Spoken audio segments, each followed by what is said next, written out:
courses do you need before you finally trust yourself? 5? Is it 10, 20? And at what point do you stop preparing to do the work and actually do the work? Because if you're listening to this, there's a good chance you've invested a lot in yourself already.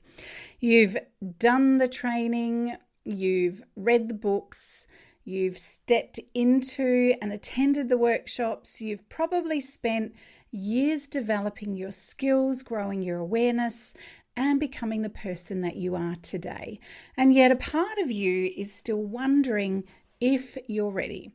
Ready to start the business, ready to work with clients, ready to charge what you're worth for your services, and even ready to call yourself a practitioner, ready to step into leadership. What I've noticed over the years is that most people don't get stuck because they don't know enough. They get stuck because they don't trust the knowledge that they already have. And that's what I really wanted to talk about with you today, because readiness is one of the biggest illusions that I see. We think that one day we're going to wake up and feel completely confident, completely prepared, completely certain, but that's rarely how it works. Readiness isn't necessarily a feeling, it's more of a decision. Welcome to Connecting to Spirit. I'm Lisa Brandis, and in this podcast we explore intuition, spiritual growth, healing, and the deeper wisdom available to all of us. So today's conversation is about one that's been sitting on my heart for quite some time, because I've lived this myself, and there's a good chance you might be living it too. So the trap of becoming a perpetual student. Now, before we go any further, let me be really clear. This isn't an episode about never learning again. I love learning. I have a high learning value, and I've invested a lot in courses, certifications, mentors, programs throughout my entire career, and many of them have transformed my life. And some of the biggest breakthroughs that I've experienced came because I was willing to learn from people who had already walked the path before me. So I want to say that learning isn't the problem that I'm talking about here. The question is this: are you learning because you're growing, or are you learning because you're avoiding taking the next step? Because there comes a point in every journey where the challenge is no longer about gaining more knowledge.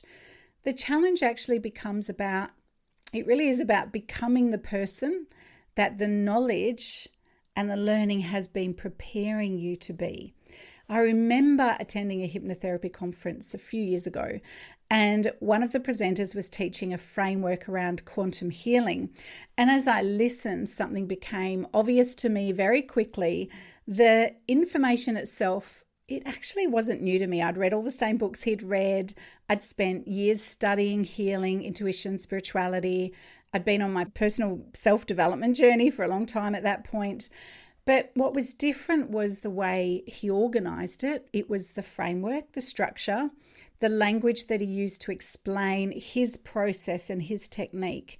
And at one point he asked me to demonstrate the process that he just taught the class with another student. And we did so and had an incredible experience. And afterwards he pulled me aside at the end of the class. And this was actually when we were on the way out. Now, this teacher was very spiritual himself. He worked with guidance in his own way. And he said something that I have never forgotten. He looked me in the eyes and he said, "I've got a message that's come through for you, Lisa." And he paused and he made sure I was listening. And he said, "They want you to know that your apprenticeship is over. Which means, Lisa, it's time for you to step up and start teaching and taking your work to the next level." And I remember feeling like quite shocked, not because his words surprised me, but because somewhere deep down I knew what he was saying was true. And the interesting thing was, at that point, I was already a Reiki master. I'd been teaching Reiki workshops for years then, but internally, I still saw myself as not good enough, always a student, never the master. And I always felt like there was always more to learn. I felt that there were people that were way better than me, knew so much more. And I still had this internal kind of doubt that I wasn't ready. And maybe this feels familiar to you because perhaps you, like me, have done the training, gained the certification. Perhaps you're already working, helping people. And maybe people are coming to you for support and insight and guidance. And yet there still might be this inner voice saying, not yet, just one more course. I need to get that qualification before I feel like I've got the credibility, or just one more piece of proof so I feel confident and I know what I'm doing. But underneath all of it is usually the same question that I had. And it really is, can I trust myself? The problem is I've never met anyone who suddenly woke up one morning and thought, that's it, I've done enough courses, I now feel completely ready. That doesn't happen because confidence doesn't arrive first. Confidence, in my experience, is built through action.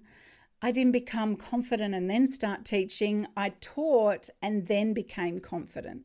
And I didn't become confident and then start channeling. I channeled and then became confident. And I didn't become confident and then start leading others. I led and then started to feel confident in my leadership. So what I want you to know is that action came first, confidence follows. And this is where I see so many capable people get stuck.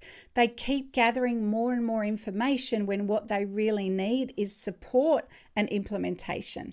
And again, that doesn't mean you stop learning. I still invest in training. I still work with mentors. I still attend programs. In fact, after that conference, I hired a business coach who helped me to step into a completely different level of leadership. So the difference was that I stopped using learning as a place to hide. And I started to use learning as a way to expand.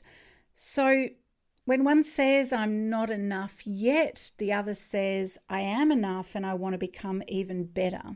That's a very different energy. Okay, and looking back, what helped me to really grow wasn't getting one more certification. It was actually accountability. It was mentorship.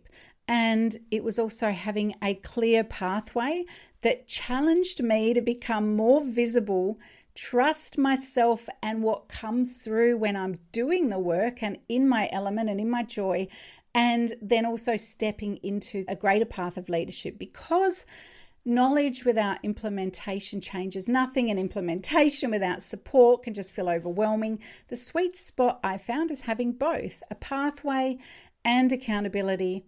So a few years ago, I was studying with an incredible teacher, a very humble and wise man. And at the end of the training, I asked him a question. I said, is it, because I still had doubts about pricing and charging from a spiritual perspective.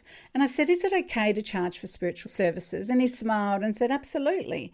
He explained that as long as people know upfront what they're paying for, and they choose to freely participate, then there's nothing wrong with being compensated well for doing meaningful work. And he then shared something else. He said to me something, and it is something that I've carried ever since. He said, always have a beginner's mind. And as a Reiki master, he knew I was a master and was teaching a lot of people at that point. And I love that, because having a beginner's mind doesn't mean staying small. It doesn't mean remaining a beginner forever. It actually means remaining open to growth, open to learning, open to being challenged. And the best teachers that I've ever met don't think they know everything. They teach from what they do know and experience, but they remain curious. They share wisdom, but they're also open to hearing from their clients and the students. They remain humble, because mastery isn't the end of learning. It's learning and leading at the same time. And perhaps that's the next evolution for you, not becoming a better student, but perhaps stepping into leadership. Not because you know everything, but because you've learnt enough at this point in your life to help the person that's standing 3 steps behind you. So I want to ask you something today. What is the thing you've been telling yourself you'll do after that next course? Perhaps it's launching your spiritual business. Maybe it's working with clients. Maybe it's raising your prices. Perhaps it's finally calling yourself what you already are. So now ask yourself honestly, do you actually need more knowledge, or do you need to trust in yourself more? Because those are two very different things. And if you're waiting to feel completely ready before you move forward, I can save you years of frustration. That feeling may never come. Trust comes after that next step, not before it. So for years I thought apprenticeship ended when I knew enough. And what I've actually learned is that the apprenticeship ends when we simply decide to trust ourselves. Not because we've mastered everything, but because we've mastered enough to just simply help the person standing one step behind us or a couple of steps behind us. So where in life are you still acting like the apprentice when you're actually being called to lead and to step up in a bigger way? And if you're called to develop this further, I share exactly how this works in my free training, where I walk you through the pathway from developing your intuitive abilities to confidently using them in the real world. Thank you for joining me for another episode of Connecting to Spirit. Until next time, stay connected to your inner world, trust yourself, trust the path, and remember, sometimes the next step isn't learning more, it's becoming who you've already worked so hard to be.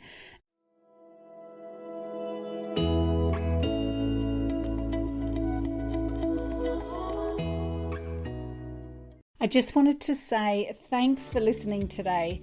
We know there are a lot of podcasts out there, and you took time out of your day to dive into this episode, and I want to say thank you so much.